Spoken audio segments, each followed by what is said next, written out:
Hello ನಮಸ್ಕಾರ, ನೀವು ನೋಡ್ತಾ ಇದ್ದೀರಾ ನ್ಯೂಸ್ ಫಸ್ಟ್. ನಾನು ರಕ್ಷತ್ ಶೆಟ್ಟಿ. ಈಗ ಹೆಡ್ಲೈನ್ಸ್. ರೇಣುಕಾ ಸ್ವಾಮಿ ಮೇಲೆ ಅಕ್ಷರಶಃ ಮೆರೆದಿದ್ದು ಕ್ರೌರ್ಯ. ಆತ ಕಳಿಸಿದ್ದ ಒಂದೊಂದು ಅಶ್ಲೀಲ ಮೆಸೇಜ್ ಓದುತ್ತಲೇ ಮನ್ಸೋ ಇಚ್ಛೆ ಹಲ್ಲೆ. ದರ್ಶನ್ ಪವಿತ್ರ ಗೌಡ ಹಲ್ಲೆ ಬಗ್ಗೆ ಚಾರ್ಜ್ ಶೀಟ್ನಲ್ಲಿ ಉಲ್ಲೇಖ.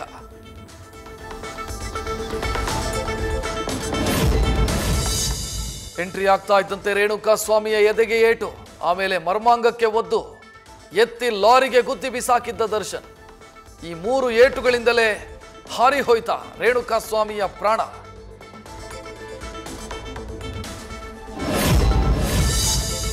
ಬಟ್ಟೆ ಖರೀದಿಯಿಂದ ಶವ ಬಿಸಾಕಿರೋವರೆಗೆ ಸಿಸಿಟಿವಿ ಫುಟೇಜ್, ಆರೋಪಿಗಳ ಫೋಟೋಸ್, ಆಡಿಯೋ, ವಿಡಿಯೋ. 30 ಸ್ಯಾಂಪಲ್ಗೆ ಸಂಬಂಧಿಸಿದಂತೆ ಆಡಿಯೋ ವಿಡಿಯೋ ವರದಿ ನೀಡಿದ ತಜ್ಞರು. ಒಂದೊಂದು ವರದಿಯಲ್ಲೂ ಇದೆ ಪಿನ್ ಟು ಪಿನ್ ಡೀಟೇಲ್ಸ್. ಶನಿವಾರ ಸಂಜೆ 6ಕ್ಕೆ ಹೋಗಿತ್ತು ರೇಣುಕಾ ಸ್ವಾಮಿಯ ಜೀವ. ಭಾನುವಾರ ಮಧ್ಯಾಹ್ನದವರೆಗೂ ಪವಿತ್ರಾಗೆ ಮಾಹಿತಿ ಇರಲಿಲ್ಲ. ಪೊಲೀಸರು ಬಂದ್ರೆ ನನಗೇನು ಗೊತ್ತಿಲ್ಲ ಅಂತ ಹೇಳುವಂದಿದ್ದ ದರ್ಶನ್. ಅನುಮಾನ ಬಂದು ಪವನ್ಗೆ ಫೋನ್ ಮಾಡಿದಾಗ ಸಿಕ್ಕಿತ್ತು ಶಾಕಿಂಗ್ ಸುದ್ದಿ.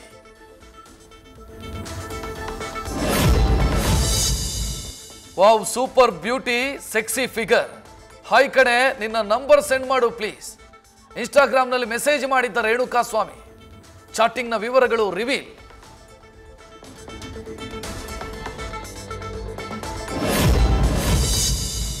ರೇಣುಕಾ ಸ್ವಾಮಿ ಜೊತೆ ಚಾಟಿಂಗ್ ಮಾಡಿದ್ದ ಪವನ್ ಪವಿತ್ರ ಹೆಸರಲ್ಲಿ ಚಾಟ್ ಮಾಡುತ್ತಾ ಕಲೆ ಹಾಕಿದ್ದ ಮಾಹಿತಿ. ಪವನ್ ಚಾಟಿಂಗ್ನ ಡೀಟೇಲ್ಸ್ ನ್ಯೂಸ್ ಫಸ್ಟ್ಗೆ ಲಭ್ಯ.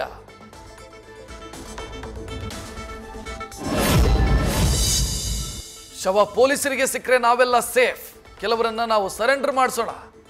ರೇಣುಕಾ ಸ್ವಾಮಿ ಕೊಲೆಯ ಬಳಿಕ Darshan and gang escape idea ಕೊಟ್ಟಿದ್ದು ಪ್ರದೋಷ್.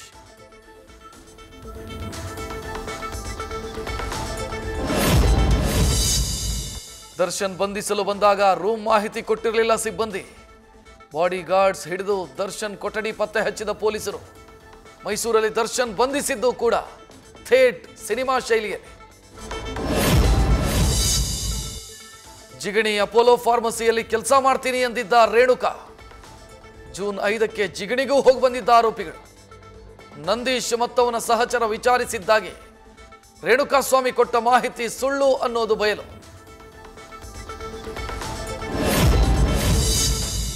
ಯಾರಿಗೂ ಗೊತ್ತಾಗದಂತೆ ರೇಣುಕಾ ಸ್ವಾಮಿ ಚಿನ್ನಾಭರಣ ವಾಚ್ ಎಗರಿಸಿದ್ದ ರಾಘವೇಂದ್ರ. ಸರೆಂಡರ್ ಆಗ್ತೀನಿ ಅಂತ ಗೊತ್ತಾಗ್ತಾ ಇದ್ದಂತೆ ಪತ್ನಿಯನ್ನ ಬೆಂಗಳೂರಿಗೆ ಕರೆಸಿದ್ದ. ಹೋಟೆಲ್ಗೆ ಕರೆಸಿ ಕದ್ದಿದ್ದನ್ನೆಲ್ಲ ಕೊಟ್ಟು ಕಳಿಸಿದ್ದ ರಘು.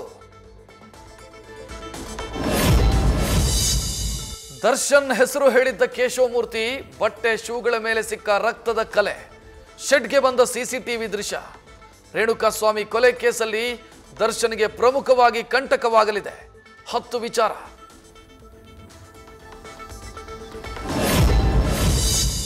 ಬಳ್ಳಾರಿ ಜೈಲಲ್ಲಿ ಸೋದರನ ಮುಂದೆ ಬೇಸರ. ಇಷ್ಟರ ಮಟ್ಟಿಗೆ ಬರ್ಬರ ಆಗತ್ತೆ ಅಂತ ಅನ್ಕೊಂಡಿರ್ಲಿಲ್ಲ. ಏನೋ ಮಾಡೋದಕ್ಕೆ ಹೋಗಿ ಇನ್ನೇನೋ ಆಯ್ತು ಅಂತ ದಿನಕರ್ ಎದುರು ದರ್ಶನ್ ಪಶ್ಚಾತ್ತಾಪ.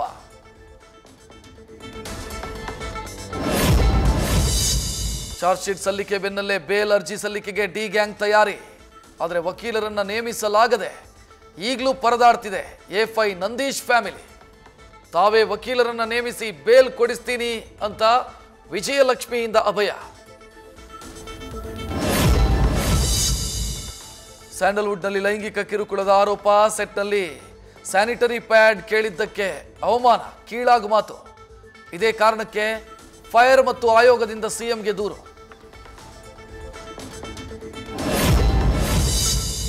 ಸ್ಯಾಂಡಲ್ವುಡ್ನಲ್ಲೂ ಸಮಿತಿ ರಚಿಸುವಂತೆ ಸಿಎಂಗೆ ಮನವಿ. ಆರ್ಥಿಕವಾಗಿ ಹಿಂದುಳಿದ ಯುವ ನಟಿಯರಾಗ್ತಿದ್ದಾರ ಟಾರ್ಗೆಟ್. ಹೇಳದೆ ಉಳಿದ ನಗ್ನ ಸತ್ಯಗಳನ್ನ ಬಯಲಿಗೆಳೆಯಳು. ಕಲಾವಿದೆಯರ ಜೊತೆ ಮಹಿಳಾ ಆಯೋಗದ ಸಭೆ. ಎಲ್ಲರೂ ಕೆಟ್ಟವರಲ್ಲ, ಯಾರೋ ಕೆಲವರು ಮಾಡಿರಬಹುದು. ನಾನು 30 ವರ್ಷ ಸಿನ್ಸಿಯರ್ ಆಗಿ ದುಡಿದಿದ್ದೀನಿ. ಅನ್ಯಾಯ ಆದವರ ಜೊತೆ ನಾವು ನಿಲ್ತೀವಿ. ಸ್ಯಾಂಡಲ್ವುಡ್ನಲ್ಲೂ ಸಮಿತಿ ರಚನೆಗೆ ಆಗ್ರಹಿಸ್ತಿರೋ ಬಗ್ಗೆ ನಟ ರಮೇಶ್ ಅರವಿಂದ್ ಪ್ರತಿಕ್ರಿಯೆ. ಎತ್ತಿನಹೊಳೆ ಯೋಜನೆಗೆ ಚಾಲನೆ. ಬೆಂಗಳೂರು ಸೇರಿ ಎತ್ತಿನಹೊಳೆ ಭಾಗದ ಮತದಾರರೇ ಟಾರ್ಗೆಟ್. ಸ್ಥಳೀಯ ಸಂಸ್ಥೆಗಳ ಎಲೆಕ್ಷನ್ನಲ್ಲಿ ಲಾಭ ಪಡೆಯುವ ಲೆಕ್ಕಾಚಾರ. ಎಚ್ಡಿಕೆ ಸೇರಿದಂತೆ ವ್ಯಂಗ್ಯವಾಡಿದ್ದ ನಾಯಕರಿಗೆ ಟಕ್ಕರ್ ಕೊಡೋದಕ್ಕೆ ಪ್ಲಾನ್.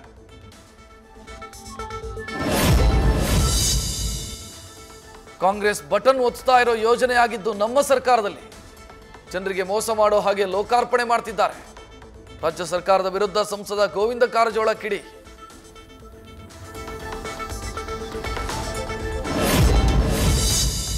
ಮೂಡ ಅಕ್ರಮಕ್ಕೆ ಕೌಂಟರ್ ಕೊಡಲು ಸರ್ಕಾರದ ಹೊಸ ಪ್ರತ್ಯಸ್ತ್ರ. ಬಿಜೆಪಿ ಸರ್ಕಾರದಲ್ಲಿದ್ದ ಸಚಿವರನ್ನೆಲ್ಲರನ್ನ ಟಾರ್ಗೆಟ್ ಮಾಡೋ ಪ್ಲಾನ್. ಕೋವಿಡ್ ಸಂದರ್ಭದ ಹಗರಣದ ಮೂಲಕ ತಿರುಗೇಟು ನೀಡಲು ತಂತ್ರ.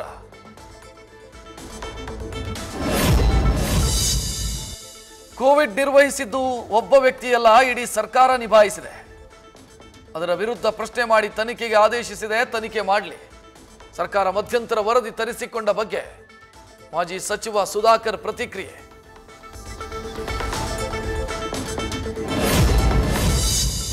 ಗೌರಿ ಗಣೇಶ ಹಬ್ಬಕ್ಕೆ ತಯಾರಿ ನಡೆಸಿರೋ ಸಿಲಿಕಾನ್ ಸಿಟಿ ಜನ. ಬೆಳಗ್ಗೆಯಿಂದಲೇ ಮಾರ್ಕೆಟ್ನಲ್ಲಿ ಖರೀದಿ ಭರಾಟೆ. ಹಬ್ಬಕ್ಕೆ ದರ ಏರಿಕೆಯಾದರೂ ಸೆಲೆಬ್ರೇಷನ್ ಸಂಭ್ರಮದಲ್ಲಿ ಬೆಂಗಳೂರಿಗರು.